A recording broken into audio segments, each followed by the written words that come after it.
Motokezi zirimu ekika kya Prado TX namba UA 070AX hamwe na UAX 736K hamwe n'ekika kya Primo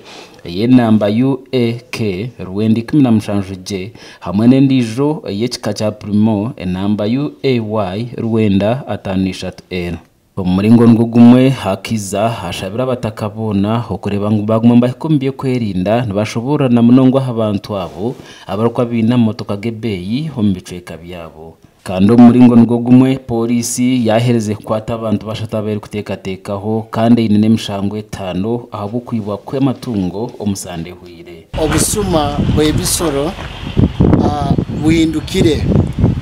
era bagende nibazibira bakozese motoka fuso nibakozesa tukutuku bakozese motoka ezindi ziri open cyonga runo kurwa bakozese motoka ziri expensive kazino zo twine hano zo mukorora Prado TX nibateka menti nibavuga abo batekereza ko banavuga Prado uso umuntu ajya kumwemereza muhanda uso umuntu ajya mukwata so bakira kozese motoka ezo okwibenda sofatwe n'abasibe basatu entez ezimuzi kazirugire mu famu ya muze cyamanywa busaruka hakiza yayongera yashobora ngo bwa hati bina matunga gibirwe kandi agati gakayizire kumanyo bakamabago bakwaze tukagikwatira mu cyenkwanzi iyo nayo iyo tukagireta tukaje mukama wayo akajya identifyinga agini then over the weekend no last week ari cyakatana tukatunga information natugamba ngo mu cyaro wa Buyamba hari bende kusaba intekerezo kuba yensuma tukagendayo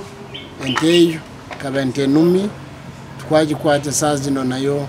tugine aha polisi hakiza yayongera yashobora ngo polisi eyahire yo kureba ngo yamara hebikorwa byo kwiba matungo kandi ngo binentekateka yo kwatana n'abaguze nyama okureba ngo bakwatana bebembezi okumaraho ebikorwa n'ibyo bimwe so tugenda kurora umuringo rone ngo tura burwanise abo tugenda kuba meeting abona mwene wiki turaikira ku meeting abakinjaye then naba area RCs turore kiki abantu bano bakuretera abantu bani barara batabyamye barinzire bisoro byabo umuntu ayine mpunu zayi nente zayi tonka cyaro kubyama gasha kwa Gadasaba habwa Tayari West.